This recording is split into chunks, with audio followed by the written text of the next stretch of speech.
Let me remind you that this Sunday, our outdoor worship service at Zion United Church of Christ will begin at 9 a.m., not at the regular service time for us of 10:30, but at 9 a.m. on the portico side at Zion United Church of Christ.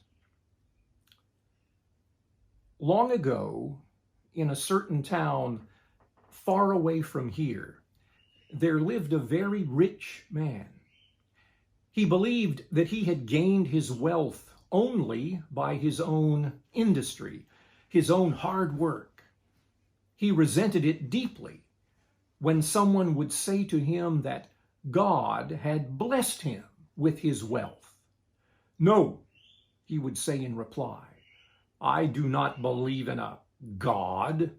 It is I who have earned my wealth." The rich man became angry at those who credited his wealth to the blessings of God. He determined that he would try to turn those who believed such things away from their faith. So one day, he put into his pocket $100, which was very little to him, and he went into town and to the city square where the townspeople gathered. "Here," he said, taking the bundle of money from his pocket and holding it in the air, "here is $100. I will give this to anyone who will stand now and declare before this crowd that he or she no longer believes in God." Much to his surprise, no one took him up on this offer. For poor as the people were in this town, he thought that at least one would renounce their faith for what would be to them the large sum of $100. Instead, the people as one cried out against him. "Go away from us," they said. "We will not renounce our faith. We will rely on God to our last breath." As he walked back to his home, the rich man passed an open field, and he saw there a man lying face down. Curious, he approached. The man was filthy, obviously very poor. What little clothing he had on, it was in tatters. "Are you alive?" the rich man called out. The poor creature lying in the field turned his head slightly and mumbled a reply. "Yes," he said, "just barely. I have not eaten in days." "Here then," the rich man said, taking from his pocket the $100, "this money is yours. Go and revive your body. Only say, 'I do not believe in God,' and the money is yours."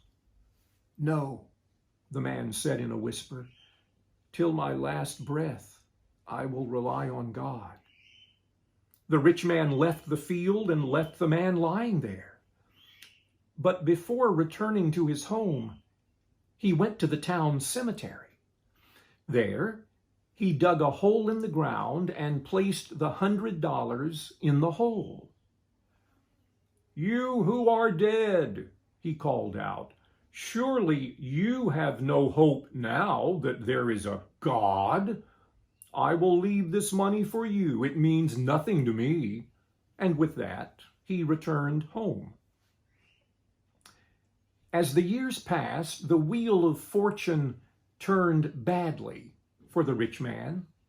He lost all of his wealth and was living now on bread and water whenever he could find it.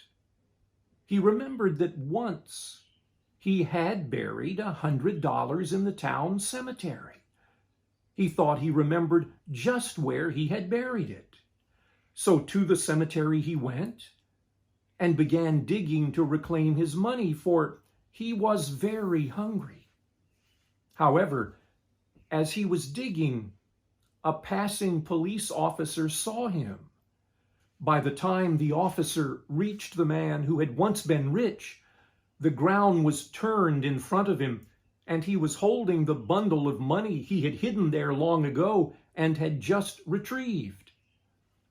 The police officer had every reason to think this man was disturbing the graves of the dead and had stolen money that had been buried with one of them.